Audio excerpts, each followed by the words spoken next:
চারিদিকে কি অবস্থা দেখেছো? আর কদিন বৃষ্টি হলে জল একেবারে ঘরে উঠে যাবে। ওগো, এবার ঘরের চারিদিকে মাটি দিয়ে উঁচু করলে হয় না? হ্যাঁ গো, ভাবছি এবছর ভিটেটা উঁচু করব, নইলে যে এখানে থাকার একেবারে অনুপযোগী হয়ে যাবে। আমাকে এখন বার হতে হবে। সকাল সকাল দোকানে না গেলে খদ্দের এসে ফিরে যাবে। তবে আগের তুলনায় বেচাকেনা অনেকটাই কমে গেছে। বর্ষার সময় বেচাকেনা একটু কমই হয়। মানুষ কি ঘর থেকে বার হতে পারে? বৌদি, সকাল সকাল তুমি এসো এসো, আমাদের সাথে চা খাও। চারিদিকে যেভাবে জল উঠেছে, তোদের বাড়িতে একেবারে আসার মতো নেই। এখানে তোরা থাকিস কেমন করে বুঝি না বাপু।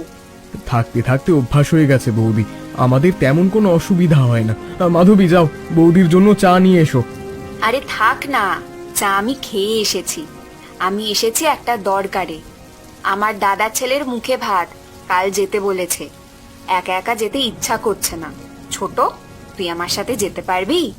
দিদি, আমার না সময় হবে না। তুমি আর দাদা গেলেই তো হয়।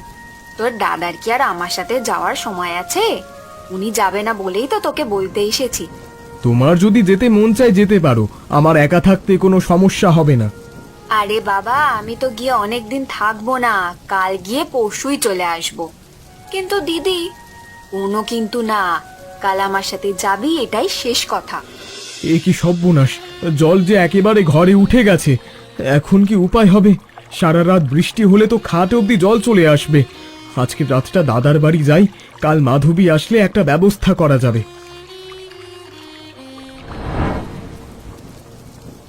দাদা, দরজা খোলো, খুব বিপদে পড়েছি। ও দাদা! না, দাদা মনে হয় ঘুম থেকে উঠবে না। কিরে, এত রাতে তুই? কোনো সমস্যা হয়েছে নাকি? সমস্যা মানে মহা সমস্যা দাদা। ঘরে জল উঠে গেছে দাদা, তাই আজকের রাতটা তোমাদের এখানে থাকতে এসেছি। নিচু জায়গায় ঘর করতে বারণ করেছিলাম, সেই সময় তো আমার কথা তোরা শুনলি না। এখন তো বুঝতে পারছিস কত সমস্যা। ওখানে কি থাকা যায় বলতো? কি করব দাদা, কম দামে রমেশচন্দ্র কাকার কাছ থেকে জমিটা কিনেছিলাম। ভেবেছিলাম একবার বাড়ি বানানো হয়ে গেলে আর সমস্যা হবে না, কিন্তু দিন যত যাচ্ছে সমস্যার একেবারে শেষই নেই। আচ্ছা, বেশি কথা না বলে ঘরে আয়। তুই এই ঘরে ঘুমা, আমি পাশের ঘরে যাচ্ছি। না না দাদা, আমি কেন তোমার ঘরে ঘুমাবো? আমি বরং পাশের ঘরে যাই। আচ্ছা ঠিক আছে, কাউকে কোথাও যেতে হবে না। আজকে দুই ভাই এক ঘরে ঘুমাবো। ছোটবেলায় তো কত একসাথে ঘুমিয়েছি। ঠিক আছে দাদা। ঘর বাড়ি ফেলে যে সব কোথায় যায়, একটা দিনের জন্য বাড়িতে নেই আর সব চুরি হয়ে গেছে। এদিকে আবার ঘরে হাঁটু জল। ওদের কপালে এবছর অনেক দুঃখ আছে। ওদের দুঃখের কথা ভেবে আমাদের কি লাভ? আমাদের নিজেদেরই সংসার চলে না। চলো বাড়ি চলো, এখানে দাঁড়িয়ে অন্যের বাড়ির পাহারা দেওয়ার কোনো দরকার নেই। সবাই আছে, আমরাও একটু থাকি না। তুমি থাকলে থাকো, আমি বাড়ি গেলাম। আচ্ছা, আমাকে একটা কথা বলো তো, বিবেকের বাড়ি চুরি হয়েছে, তুমি জানলে কেমন করি? সকালে ঘুম থেকে উঠে এইদিকে হাঁটতে হাঁটতে এসেছিলাম, তারপর দেখি লোকজনের ভিড়, সবাই বলতে চুরি হয়েছে, তাই তোমাকে ডেকে নিয়ে আসলাম। কাল দেখছিলাম দেবের বউ আর বিধানের বউ ভ্যানে করে কোথায় যেন যাচ্ছিল। হ্যাঁ গো, আমার সাথে পথে দেখা হয়েছিল। বলছিল লতিকার দাদার ছেলের নাকি মুখে ভাত, তাই যাচ্ছে। হয়তো বিবেকও গেছে। বাড়িতে থাকলে তো আর চুরি হতো না। বিধানদের বাড়িতেও কি চুরি হয়েছে? না না, ওদের বাড়িতে চুরি হয়নি। আমার কিন্তু বেশ খারাপ লাগছে। খুব কষ্ট করে ঘরের সব জিনিসপত্রগুলো করেছিল, আর সব চুরি হয়ে গেল। এত খারাপ লাগার দরকার নেই। এখন চলো তো বাড়ি যাই। সকাল থেকে এখনো কিছু মুখে দেইনি, খিদে পেট চোঁচো করছে একেবারে। চলো চলো।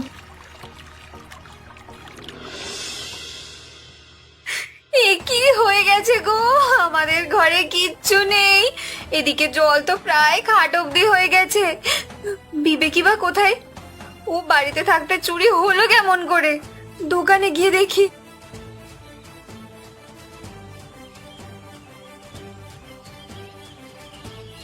ও, তুমি বাড়ি এসেছো? আমাদের ঘরে তো হাঁটু অবধি জল হয়ে গেছে। ওই ঘরে থাকার মতো কোনো অবস্থা নেই। শুধু কি হাঁটু অব্দি জল? ঘরে সবকিছু চুরি হয়ে গেছে, তুমি জানো না? চুরি? কি বলছো তুমি? আমি তো কিছুই জানি না। কাল রাতে যখন দেখি ঘরের মধ্যে জল, তখন আমি দাদার ওইখানে চলে গিয়েছিলাম। তারপর সকালে ঘুম থেকে উঠে দোকানে চলে এসেছি। দাদার ওইখানে যাওয়ার কি দরকার ছিল তোমার? কত কষ্ট করে আমি সংসারের সব জিনিসগুলো করেছিলাম, সব চুরি হয়ে গেল। ডাল চাল কিছুই নেই, আমাদের না খেয়ে থাকতে হবে। দিদির সাথে যাওয়াটাই আমার ভুল হয়েছিল। মন খারাপ করো না, আমি দোকান থেকে চাল ডাল দিচ্ছি, তুমি আজকের মতো চালিয়ে নাও।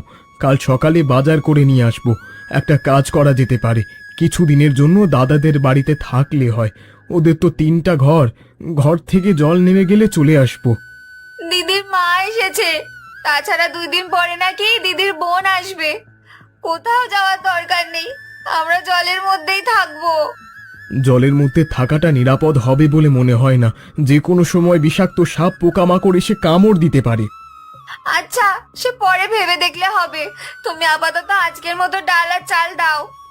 নিচে তো আর রান্না করতে পারবো না, কি যে রান্না করি বুঝতে পারছি না। এদিকে যে খোলা জায়গা, ইটের চুলা দিয়ে রান্না করব, যেভাবে বৃষ্টি হচ্ছে সেটাও তো সম্ভব না। তুমি এগুলো নিয়ে বাড়ি যাও, আমি একটু পরে আসছি। আমাদের গুবলুর মুখে ভাতের অনুষ্ঠানটা যা হলো, আত্মীয় স্বজনও অনেক এসেছিল। বৃষ্টি মাথায় নিয়ে প্রায় সবাই এসেছে, জিনিসও অনেক হয়েছে। তুই আর একটা দিন থাকতে পারতিস, তা না, তাড়াহুড়ো করে চলে আসছিস। আত্মীয় স্বজন ফেলে আমিও তোর সাথে চলে এলাম। একটা দিন থাকতে পারতাম, কিন্তু মাধবী থাকতে চাইলো না বলেই তো চলে এসেছি। এখন মনে হচ্ছে ওকে না নিয়ে গেলেই ভালো হতো। হ্যাঁ রে, কি দরকার ছিল বলতো ঝামেলা টেনে নিয়ে যাওয়ার? যাকগে, ভেবেছিলাম একা যাব, তাই সাথে করে নিয়ে গেছিলাম। আমার আবার একা কোথাও যেতে ভালো লাগে না। জামাই আসছে। মা কেমন আছেন? এবার অনেক দিন বাদই এলেন। আমি বাবা ভালোই আছি, কিন্তু তুমি গুবলুর মুখে ভাতে গেলে না বলে একটু খারাপ লাগছিল। সবাই তোমার খোঁজ করছিল।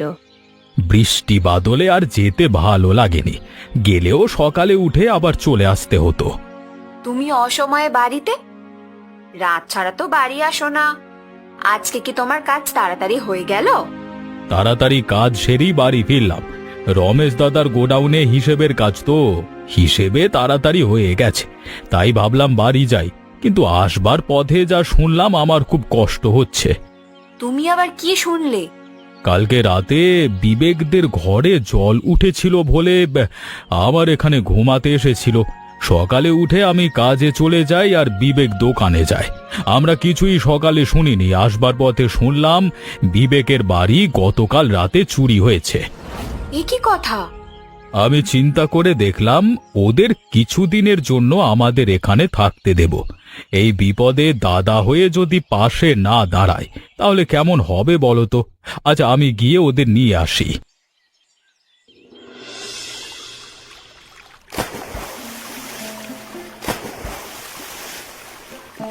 মাসিমা, আপনি?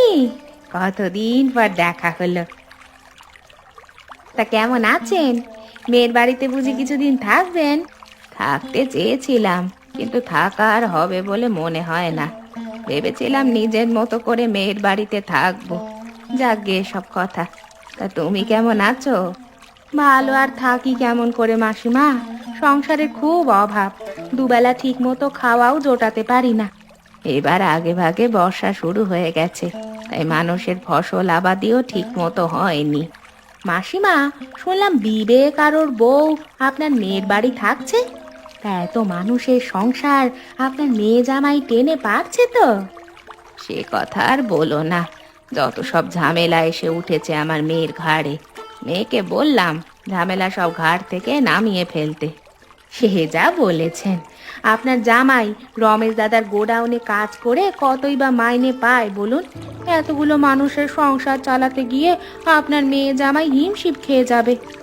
আজকেই লতিকার সাথে কথা বলবো, যদি বাড়ি থেকে ঝামেলা বিদায় না করে তাহলে আমি আর একদিনও ওর বাড়িতে থাকবো না। আমার ছোট মেয়েটা দিদির বাড়ি বেড়াতে আসতে চেয়েছিল, থাকার জায়গা নেই বলে আসতে পারছে না। এটা কথা হলো? বোন তার দিদির বাড়িতে আসতে পারছে না, কি করি বা আসবে যদি থাকার জায়গায় না থাকে? আচ্ছা মাসিমা, অনেক কথা হলো, আমি এবার যাই। ঠিক আছে, পরে এক সময় গল্প করতে এসো। আসবো মাসিমা, আসবো। তুমি এমন মুখ ভার করে দাঁড়িয়ে আছো কেন? আজকাল তোমার সাথে ঠিক মতো কথা বলা যায় না। হয়েছেটা কি তোমার বলো তো?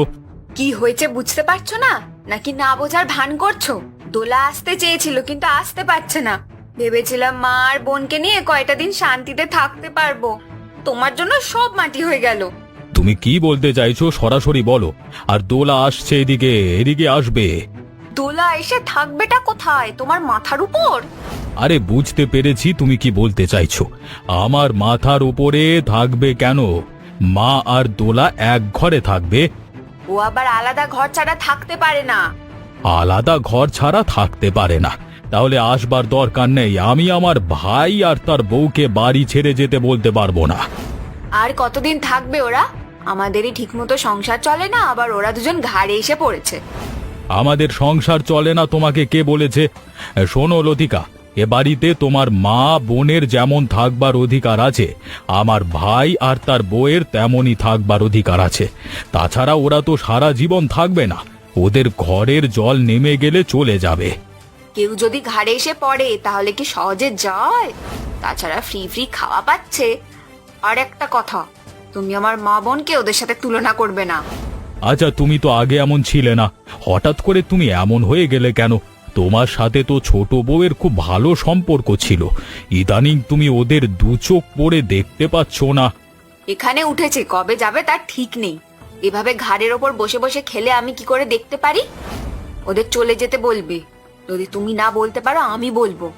আর একটা কথাও বিধান আর মাধবীকে নিয়ে শুনতে চাই না। যদি ওদের নিয়ে কোনো কথা বলো, আমি ঘর ছেড়ে চলে যাব। ঠিক আছে ঠিক আছে, কিছু বলছি না। এই আমি মুখে তালা রাখলাম।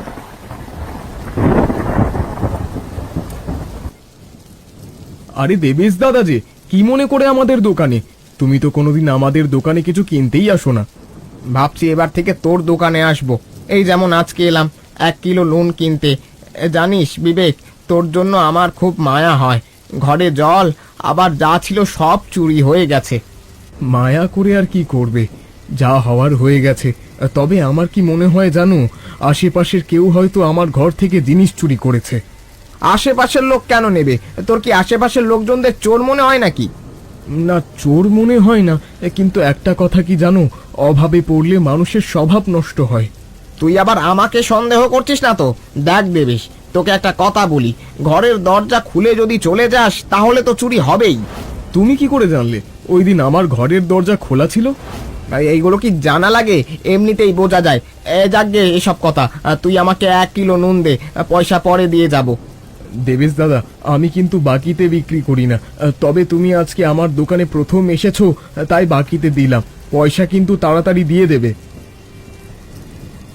আরে বাবা, তুই এত চিন্তা করছিস কেন? 2-1 দিনের মধ্যে পয়সা দিয়ে দেব। এখন আমি গেলাম।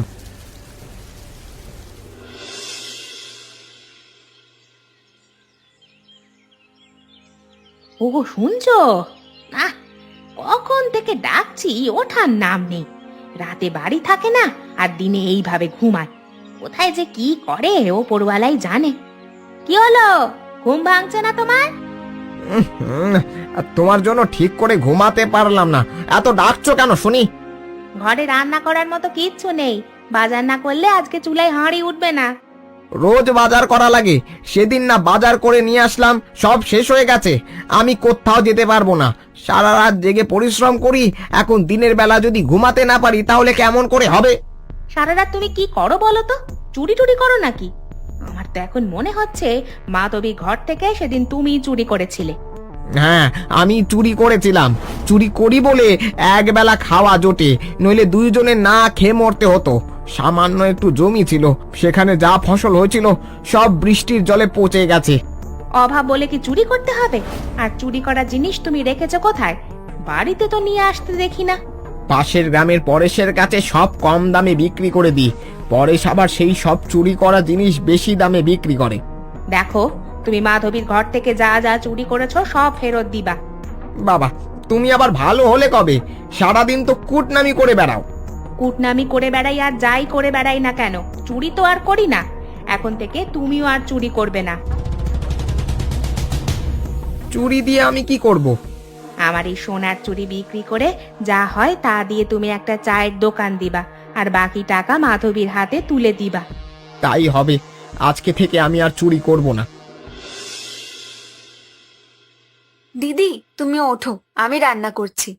তুমি তো আমাকে কিছুই করতে দাও না, ঠিক মতো আমার সাথে কথাও বলো না। তোকে কিছু করতে হবে না, আমরা কাজ করব আর তোরা বসে বসে খাবি। দিদি তুমি এভাবে কথা বলছো কেন? বিপদে পড়ে তোমার ঘরে আমরা আশ্রয় নিয়েছি, বিপদ কেটে গেলে আবার চলে যাব। আমার ঘরের জল প্রায় নেমে এসেছে, 2-1 দিনের মধ্যে ঘরে উঠতে পারবো। তোদের আর কোথাও যাওয়া লাগবে না, সারা জীবন তোরা এখানে থেকে যাস আর পায়ের ওপর পা তুলে খাস। তোমার বাড়িতে আছি বলে তুমি কথা শোনাচ্ছ? ঠিক আছে দিদি, আজকেই চলে যাব। যাও দিন বাবু যাও, তোমরা চলে গেলে বাঁচি। আমাদের ছোট মেয়েটা একটু দিদির বাড়ি বেড়াতে আসতে চেয়েছিল, কিন্তু তোমাদের জন্য আসতে পারলো না। মাসিমা, আমাদের বড় অন্যায় হয়ে গেছে, এখানে আসাটা আমাদের ভুল ছিল। আপনি আজই আপনার ছোট মেয়েকে খবর দিয়ে নিয়ে আসবেন। তুই এখন এখান থেকে যা, তোর সাথে আমার কথা বলতে ভালো লাগছে না। দিদি আজকে সন্ধ্যায় আমরা চলে যাব। এতদিন যখন আমাদের জ্বালা সহ্য করেছো, আর একটা বেলা সহ্য করো। আমি গেলাম দিদি। যত সব, আজকে থেকে শান্তিতে থাকতে পারবো। এই নাও মা, মাছের মাথাটা খাও, আজকে তোমার জামাই বড় মাছ কিনে এনেছে। মাছের মাথাটা তুমি বিবেককে দিতে পারতে। এ কি বিবেক, তোর প্লেটে তো শুধু মাছ আর ডাল কেন? লতিকা, বিবেককে মাছ দাও। মাছ খেতে হলে পয়সা থাকা লাগে, বসে বসে আর কত গিলবে। থাক, আমার মাছ লাগবে না, আমি ডাল ভাত ভালোই খেতে পারছি। তুমি এসব কি বলছো? তোমার মাথা ঠিক আছে তো? তুমি জানো এ মাছ কে কিনেছে? দাদা থাক না, কিছু বলার দরকার নেই। তুই চুপ কর, আজকে আমাকে সব বলতে হবে। শোনো লতিকা, 2 মাস ধরে আমার কাজ নেই, সকালে বাড়ি থেকে বের হই যাতে তোমরা বুঝতে না পারো, আর এই 2 মাসের খরচ সব বিবেক একা করে। আমি তোমার কথা বিশ্বাস করি না, ওদের হয়ে তুমি আমাকে মিথ্যা বলছো। আমার কথা বিশ্বাস না হলে করবার কিছু নেই। কালকে থেকে আমি আর বাইরে বের হব না, তখন ঠিকই তুমি বিশ্বাস করবে। বিবেক সাহায্য না করলে আমাকে রাস্তায় দাঁড়িয়ে ভিক্ষে করতে হতো। আমি ভুল বুঝতে পেরেছি, তোমরা আমাকে মাফ করে দাও। আসলে আমি এমন হয়ে গেছি আমার মায়ের জন্য। মা আমাকে সবসময় কুবুদ্ধি দিয়ে মাথাটা খেয়ে নিয়েছে। ও, এখন তো সব দোষ আমার। তোমারই তো দোষ। কাল সকালে তুমি বাড়ি চলে যাবে, আমি আর কোনো অশান্তি চাই না। দিদি মাসিমা কিভাবে বলো না, উনি কষ্ট পাবেন। আর যা হয়ে গেছে তুমি ভুলে যাও, আমরাও কিছু মনে রাখবো না দিদি। কতদিন পর নিজের ঘরে এলাম। ওগো, এই নিচু জায়গাটা মাটি দিয়ে ভরাট করতে হবে, সামনের বছর যাতে বর্ষার সময় কোথাও যেতে না হয়। কয়েকদিনের মধ্যে মাটি দিয়ে ভরাট করব। ঘরের জন্য কিছু জিনিস কিনতে হবে, সব তো গেছে চুরি হয়ে। সব আস্তে আস্তে হবে। তবে একটা কথা ভেবে খুব খারাপ লাগছে, দাদার কাজটা যদি চলে না যেত খুব ভালো হতো জানো। দাদার কাজটা তো যায়নি, বৌদি আর মাসিমাকে শিক্ষা দেওয়ার জন্য দাদা 1 মাস ছুটি নিয়েছে, সামনের মাস থেকে আবার কাজে যাবে। যাক বাবা, শুনে ভালো লাগলো। তোমরা এই নে মাধবী টাকা, তোদের ঘর থেকে সেদিনও সব কিছু চুরি করে বিক্রি করে দিয়েছিল। জিনিসপত্রগুলো তো নেই, তাই টাকাই ফেরত দিতে এসেছি। আমি আগেই বুঝতে পেরেছিলাম দেবেশ দাদা চুরি করেছে। উমা বৌদি, টাকা তোমাদের ফেরত দেওয়া লাগবে না, এই টাকা দিয়ে তোমরা কিছু করো। এই টাকা যে নিতে পারবো না। নিজের দিদি মনে করে দিচ্ছি, এবার তো নিতে পারবে। তোমরা আমাকে মাফ করে দাও, আমি আর কোনোদিন চুরি করব না। একটা চায়ের দোকান দিয়েছি, এখন থেকে চা বিক্রি করে সংসার চালাবো। আপনি ভুল বুঝতে পেরেছেন, এটাই অনেক। আপনাকে আর মাফ চাইতে হবে না। আর একটা কথা, এখন থেকে আমরা সবাই সবার বিপদে পাশে দাঁড়াবো। বলুন দেখি, আমরা কার মুখে ভাতে গিয়েছিলাম? সঠিক উত্তর কমেন্ট করে জানাবেন। আর পরবর্তী গল্প দেখতে আমাদের চ্যানেল অবশ্যই সাবস্ক্রাইব করতে ভুলবেন না। ধন্যবাদ।